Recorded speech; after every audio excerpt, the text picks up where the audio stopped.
प्रिय भक्तों, आप सभी को भाद्र मास की शुक्ल पक्ष की परिवर्तनी एकादशी का बहुत बहुत शुभकामना।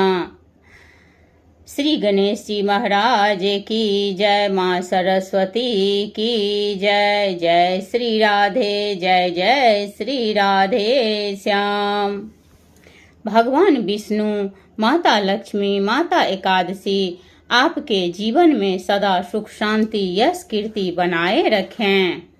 भाद्र मास की शुक्ल पक्ष में पड़ने वाली एकादशी को परिवर्तनी या वामन एकादशी कहते हैं। इस दिन भगवान विष्णु, माता लक्ष्मी और माता एकादशी की पूजा की जाती है। जो भक्त नियम पूर्वक इस एकादशी का व्रत करते हैं अथवा कथा सुनते हैं, उनको वाजपेय यज्ञ के फल से अधिक फल मिलता है। इस एकादशी व्रत के कथा सुनने से नीच पापियों का भी उद्धार हो जाता है और उनका यश कीर्ति सारा संसार में फैल जाता है। इस व्रत के प्रभाव से उनका वंश सृष्टि के अंत तक बढ़ता रहता है। उनका परिवार सदा खुशी आनंद का अनुभव करता है। घर में माँ लक्ष्मी का सदा कृपा बनी रहती है। अगर आप व्रत नहीं भी कर सकते हैं तो कम से कम कथा अवश्य ही सुनना चाहिए। प्रिय भक्तों, हम सब अपरिवर्तनी एकादशी का व्रत कथा सुनते हैं। आइए हम सब मिलके कथा सुनें। धर्मराज युधिष्ठिर बोले कि हे भगवान, भाद्र की शुक्ल पक्ष की एकादशी का नाम तथा विधि क्या है? उस एकादशी के व्रत को करने से कौन सा फल मिलता है तथा उसका उपदेश कौन सा है, सो सब विस्तार पूर्वक कहिए। श्री भगवान बोले कि हे राजश्रेष्ठ, अब मैं अनेक पाप नष्ट करने वाली तथा अंत में स्वर्ग देने वाली भाद्र की शुक्ल पक्ष की वामन नाम की एकादशी की कथा कहता हूँ। इस एकादशी को जयंती एकादशी भी कहते हैं। इस एकादशी की कथा के सुनने मात्र से ही समस्त पापों का नाश हो जाता है।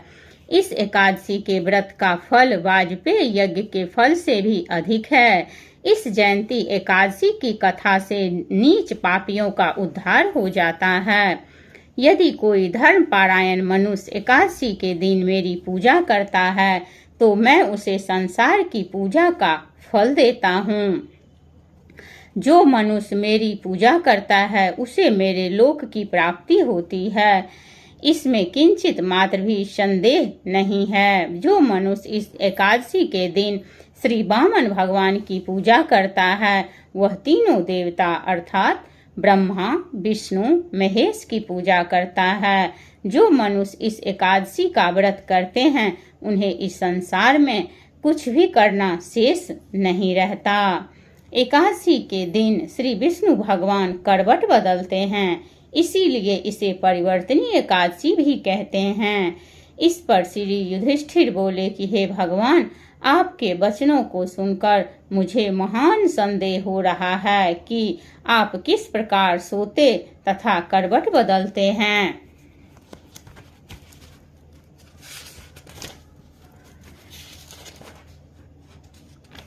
आपने बलि को क्यों बांधा और वामन रूप धारण करके क्या लीलाएं की? चातुर्य मास व्रत की विधि क्या है तथा आपके शयन करने पर मनुष्य का क्या कर्तव्य है, सो सब विस्तार पूर्वक कहिए। श्री भगवान बोले कि हे राजन, अब आप पापों को नष्ट करने वाली कथा का श्रवण करो। त्रेता युग में एक बलि नाम का दानव था। वह अत्यंत भक्त, दानी, सत्यवादी तथा ब्राह्मणों की सेवा करता था। वह अपनी भक्ति के प्रभाव से स्वर्ग में इंद्र के स्थान पर राज्य करने लगा। इंद्र तथा अन्य देवता इस बात को सहन न कर सके और भगवान के पास प्रार्थना करने लगे। अंत में भगवान ने वामन रूप धारण किया। मैंने अत्यंत तेजस्वी ब्राह्मण बालक के रूप में राजा बलि को जीता। इस पर युधिष्ठिर बोले कि हे जनार्दन, आपने वामन रूप धारण करके बलि को किस प्रकार जीता?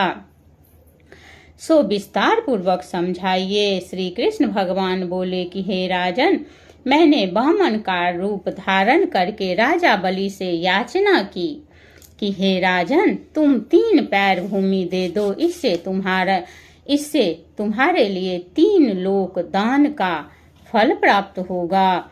राजा बलि ने इस छोटी सी याचना को स्वीकार कर लिया और भूमि देने को तैयार हो गया। तब मैं अपने आकार को बढ़ाया। भूलोक में पैर, भुवलोक में जंघा, स्वर्गलोक में कमर, महलोक में पेट, जनलोक में हृदय, तपलोक में कंठ और सत्यलोक में मुख रखकर अपने सिर को ऊंचा उठा लिया। उस समय चंद्र, सूर्य, नक्षत्र, इंद्र तथा अन्य देवता आदि शास्त्र के अनुसार मेरी स्तुति करने लगे।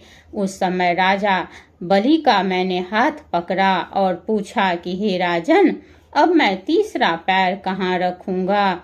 इतना सुनकर राजा बलि ने अपना सिर नीचा कर लिया।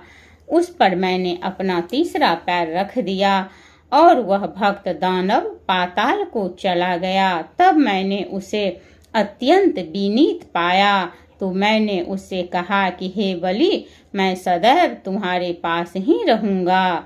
भादो के शुक्ल पक्ष की एकादशी को परिवर्तनी नामक एकादशी के दिन मेरी एक प्रतिमा राजा बलि के पास रहती है और एक क्षीर सागर में शेष नाग पर शयन करती रहती है।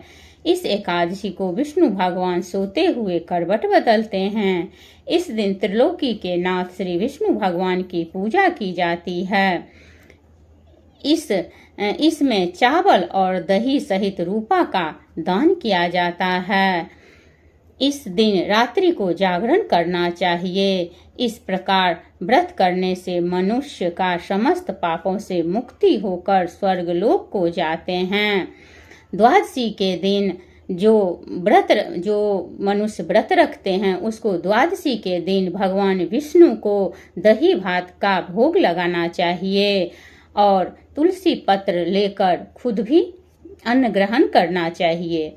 जो इस एकादशी का व्रत रखते हैं उनका समस्त पाप नष्ट हो जाता है। इस कथा को सुनने से उन्हें अश्वमेघ यज्ञ का फल मिलता है। बोलो लक्ष्मी नारायण भगवान की जय। एकादशी महारानी की जय। लक्ष्मी महारानी की जय। राधे गोविंद भजो राधे गोविंदा, माधव मुकुंद भजो माधव मुकुंदा। राधे गोविंद भजो राधे गोविंदा, राधे गोविंद भजो राधे गोविंदा।